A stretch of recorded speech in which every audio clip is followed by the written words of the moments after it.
হলো শাবান মাসের ফজিলত করণীয় আমল করণীয় হাদিসের আলোকে দয়া করে বলবে।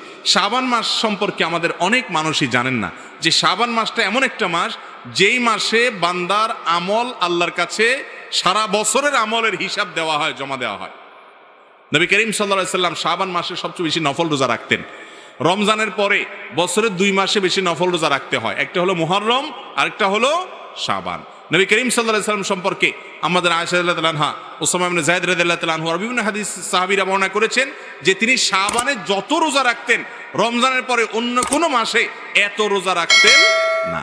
আমাদের আয়েশা রাদিয়াল্লাহু তাআলা এও বলেছেন কানা ইয়াসুমু শাবানা ইল্লা কালিলা, নবী করিম সাল্লাল্লাহু আলাইহি সাল্লাম গোটা শাবান জুড়ে রোজা রাখতেন, কয়েকটা দিন বাদে।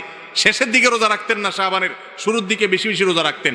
শাবান মাস সম্পর্কে একজন সাহাবী জিজ্ঞাসা করেছেন, ইয়া রাসূলুল্লাহ, আমি আপনাকে শাবানে বেশি রোজা রাখতে দেখি, এর কারণটা কি?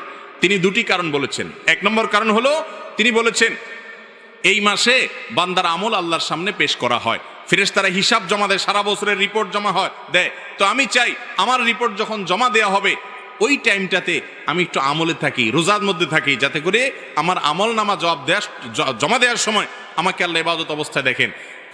কোনো মালিকের ডিউটি করলে মালিক হঠাৎ করে এসে গেছে ইনভেস্টিগেশনে বা সাইট ভিজিটে, ওই টাইমে যদি কর্মচারী বা কাজের লোকটা কাজে ব্যস্ত থাকেন, মালিক ওই অবস্থা দেখে তার কাছে ভালো লাগবে। এই জন্য শাবান মাসে নবী করিম সাল্লাল্লাহু আলাইহি সাল্লাম নফল রোজা বেশি বেশি করে রাখতেন। বান্দার আমল নামা প্রাত্যহিকভাবে সকাল সন্ধ্যায় 2 বার জমা হয়, সাপ্তাহিকভাবে বৃহস্পতিবার জমা হয়, আর বাৎসরিকভাবে জমা হয় কখন? শাবান মাস।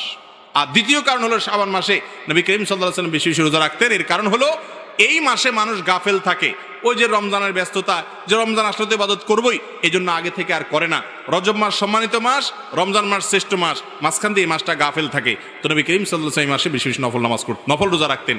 এই জন্য শাবান মাসের শ্রেষ্ঠ আমল হলো কি করা? নফল রোজা রাখা। 2-4টা করে শুরুর দিক থেকে রাখার চেষ্টা করতে হবে। আল্লাহ আমাদেরকে আমলের তৌফিক দান করুন।